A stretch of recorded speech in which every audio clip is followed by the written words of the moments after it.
भगोड़ी बहुत गंदे गंदे कान कर रही है दोस्तों। ये भगोड़ी अपने ससुर को मार पीट करके घर से बाहर निकाल दिया। अब मार पीट कर निकाल दिया है, उसके बाद जब मीडिया में बहुत सारा हल्ला होने लगा तो फिर बुलावा आ गया। फिर नेत्रपाल अपने घर चल गया। बहुत मीडिया में बहुत बड़ा भूचाल आ गया कि इसने मार पीट करके निकाल दिया। हाँ, ये इतनी बुरी औरत है कि मार पीट करके दोनों ने निकाल दिया, सचिन ने और इसने। और उसके खिलाफ़ जो क्या नाम है उसका, सचिन का जो भाई है और उसकी जो जेठानी है, इन लोगों के खिलाफ़ कोई कानूनी नहीं है तो वे लोग उनके साथ हैं। और ये एक चाल भी हो सकती है क्योंकि मीडिया में तो ये सब दिख रहा है कि घर से बाहर चला गया, घर के बाहर आ गया, लेकिन ये एक चाल हो सकता है कि हम लोग सचिन से कोई मतलब नहीं रखते हैं। उसका बाप का ये मतलब दिखाने का होगा समाज को, कानून को, कि हमें सचिन और सीमा से हमारा कोई मतलब नहीं है। और उसके ऊपर जो एलिगेशंस लगे हैं वो उससे साफ साफ बच जाएगा, क्योंकि घर के सारे लोग पर एलिगेशंस लगेंगे, सारे लोगों पर कानूनी डंडा पड़ेगा तो सबको, पूरा घर का तबाह हो जाएगा। इसीलिए इन लोगों ने प्लान बनाया होगा कि ऐसा ऐसा करते हैं। क्योंकि मैंने देखा है, मेरे गांव में भी एक बुढ़ा बहुत झगड़ालू किस्म का था, तो जब वो अपने बच्चों को सिखा देता था, उसके 3 बच्चे थे, सिखा देता था कि अगर कानून का डंडा पड़ेगा तो तुम चले जाएंगे थाने में और एक भाग जाना, ताकि वो पीछे से बेल करवाने के लिए आएगा। देखिए कितना सातिरपना दिमाग लगाता था, इतना सातिरपना। तो उसी तरह की सातिरपना ये भगोड़ी है।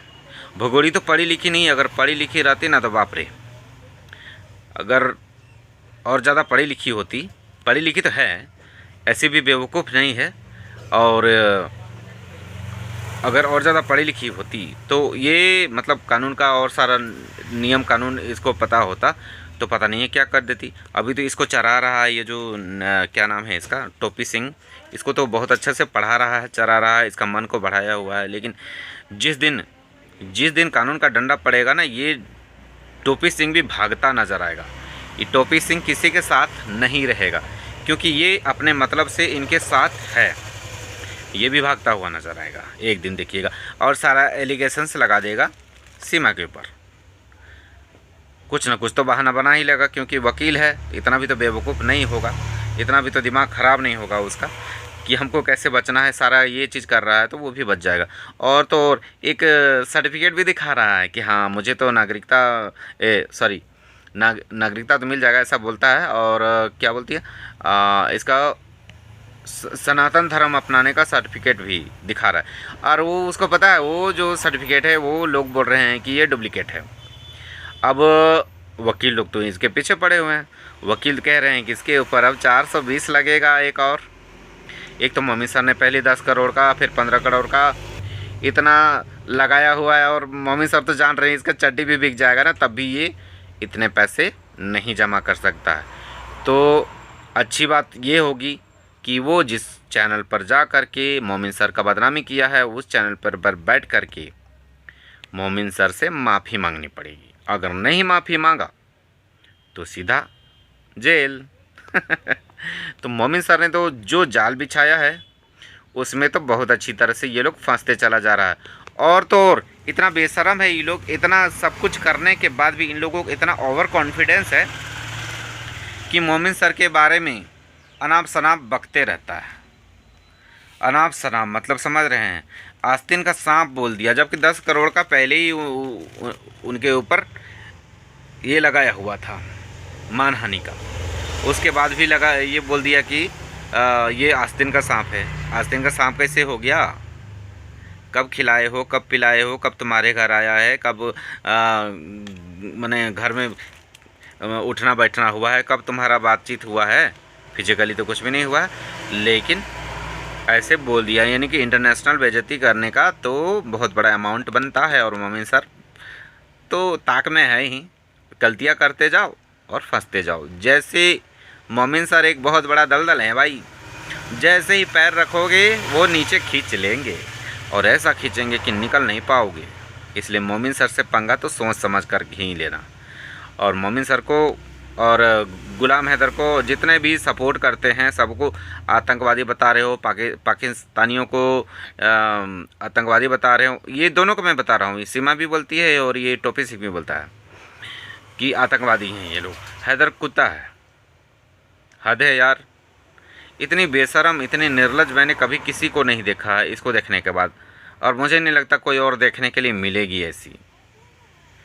तो इसकी सारी पोल पट्टी सारे लोग खोल रहे हैं। कल ही मैंने देखा साक्षी एक एंकर है, एक उनका चैनल है, उस पर मैंने देखा कि इनकी जो सीमा की जो पोल पट्टी है पुरानी वीडियोस से खोल रही है कि पहले क्या बोलती थी और क्या निकल रहा है।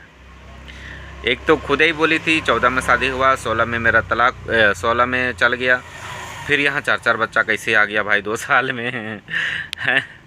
तो कोई भी ऐसे बोलेगा ना, क्योंकि और किसी का बर्थडे तो याद ही नहीं है, बच्चों का बर्थडे याद नहीं है और बर्थडे मनाती है। मतलब ये सिर्फ मीडिया में छाए रहना है, मुझे हीरोइन बनना है वाला। इसके सारे मतलब कारनामे ना एकदम क्या ही बताएं। इसके जो कारनामे हैं ना अव्वल दर्जे के हैं। इसीलिए पाकिस्तान एग्जिस्ट ही नहीं कर पाया कि इस भगोड़ी को रख पाए, इसलिए वहाँ से ये यहाँ भाग आई बेचारी। क्योंकि पाकिस्तान में इतना तेज़ तर्रार कोई है ही नहीं और इतना दुष्ट किस्म के भी कोई है नहीं।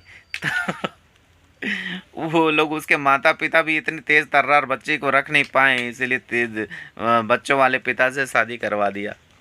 और वहाँ भी ये भगोड़ी भाग नहीं पाई और भाग गई। वहाँ भी आपका घर बेच दी, प्रॉपर्टी बेच दी, बच्चों को उठा करके भाग गई। और बच्चों को क्यों लाई पता है? बच्चों को सिर्फ और सिर्फ अपना ढाल बना करके, कि कोई मुसीबत आए तो बच्चे आगे कर देंगे और रोना धोना चालू कर देंगे। साला क्या दिमाग लगाया है। और यहाँ पर और एक शैतान दिमाग ये मिक्स हो गया आपका टोपी सिंह का, टकले सिंह का, इसका दिमाग मिक्स हो गया, यानी कि 2 शैतान मिल कर के डबल धमाल। अब इन सबके ऊपर इतना मोमिन सर इतना कुछ कर रहे हैं इन लोगों के अगेंस्ट में, इतना कानून का ये जाल बिछाए हुए हैं, ऊपर से पराशर सर भी इनके खिलाफ हो गए हैं, तब भी इन लोगों की इतनी हद बेशर्मी है, इतना ढीठ है, इन लोगों को कोई फ़र्क ही नहीं पड़ता जैसे लगता है। लेकिन ये मुझे लगता है कि ये सिर्फ दिखाते हैं कि मुझे फ़र्क नहीं पड़ता, लेकिन अंदर से तो बहुत फ़र्क पड़ता होगा। और नहीं पड़ेगा तो वो भी अच्छा है। अगर वो बोलते हैं ना, मम्मी सर जैसे बोलते हैं ना कि अगर ये बोलते हैं कि मुझे ये नहीं मिला, नोटिस नहीं मिला, तो नोटिस नहीं मिला है तो और भी अच्छा है, एक तरफा फैसला हो जाएगा। मोमिन सर चित भी मोमिन सर की तरफ होगा और पट भी मोमिन सर की तरफ होगा। ये भगोड़ी सीधा जाएगी जेल। मोमिन सर बोलते हैं ना, इसको पहले जेल भेजेंगे उसके बाद भेजेंगे पाकिस्तान। हम तो कहते इसका पूरा जवानी ही सड़ा दीजिए। जिस जवानी पे कलबलाते आई है ना, इसका जवानी ही सड़ जाए। और ये टोपी सिंह को तो बिल्कुल भी मत छोड़िए, टोपी सिंह को बिल्कुल भी मत छोड़िए। और ये लप्पू लपंडर तो खुद ही बर्बाद है और बर्बाद हो जाएगा। इसका कोई ये नहीं, कोई सीन ही नहीं, कोई कहानी नहीं है इसका। ये तो सिर्फ यूज़ हो रहा है। नौकर था, नौकर है और नौकर ही रहने वाला है। तो दोस्तों ये जो भगोड़ी है इसका नए खुलासा हो रहा है, लेकिन ये भगोड़ी समझ नहीं रही है। इसको तो जाना तय है, और जैसे इसके कर्म कांड है ये तो जाएगी। और हम लोग इसको पक्का भेजने के लिए हम लोग इसके विरोध में खड़े हैं, तो आप लोग भी साथ दें और इसको भगाएं यहाँ से। तो बाय दोस्तों, अपना ख्याल रखें, टेक केयर।